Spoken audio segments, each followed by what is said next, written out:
All right, well, here we go. Let's take a look at the markets, this time with a little extra help from Todd Bubba Horwitz of BubbaTrading.com. He's located in Chicago. I always enjoy talking with you here, Todd, about the setup on the markets. And I want to throw in a new little nugget here that I just heard from a relative. You know, as most folks know, I used to farm in northern Kansas on the Nebraska border, and I had a relative saying that all that severe weather we had in southern Nebraska, especially last Friday night, had all those tornadoes, all those hailstorms, windstorms and everything. And this is after, of course, the wildfires that were a little further west from there.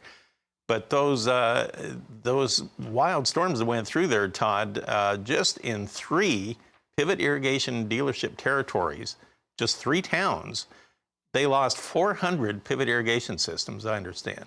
Now, you and I both know we're having trouble getting parts this year. How in the world are you going to be able to operate? And in a lot of that area, it was so dry, the corn was already planted. Now what do you do if you can't irrigate it this year? That's 100 square miles just in 3 dealerships. So what do you do with that? And given the fact that the corn market is where it is right now, that's another new wrinkle there, Todd.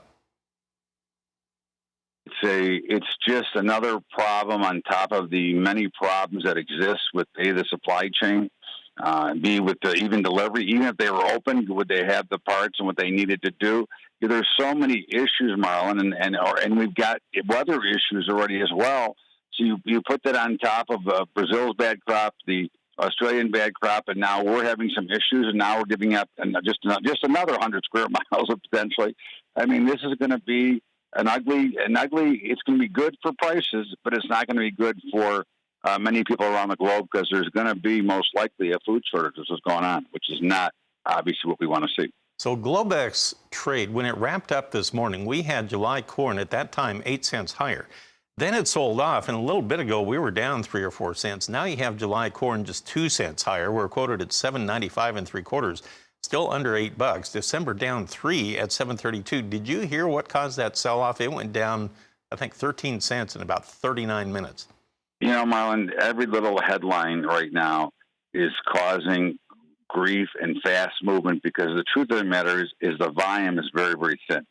Okay, and you've got, now with the Fed meeting today and everything else going on, the grains are tied to the Fed just because of the lending costs and the borrowing costs that it's going to cost the farmers to borrow. So there's a lot of issues here. So you get one little spurt of a headline, whatever it happens to be, and it can drive these things 15, 20 cents in either direction, because you've got very thin markets. You've got very few market participants playing in this thing right now, as everybody's trying to let it sort itself out. In my view, it was just another chance to step in and buy some more, because it looks to me that we'll see $10 corn before this is all over. My goodness. Okay, now on soybeans, these quotes provided by bar chart show July back to unchanged now at 16.29 3/4. It's been a wild ride in the soybeans, and we have November down 2 at 14.76 per bushel. And then we get to the wheat, and that's what started it all with the news that India may restrict their exports. It's hanging on to pretty strong gains, but they're 20 cents off of their overnight highs. July Chicago wheat, 24 higher at 10.70. You have, let's go to Kansas City here, see what it's doing. Out in the plains, you would have July wheat 23 higher at 11.15 3/4.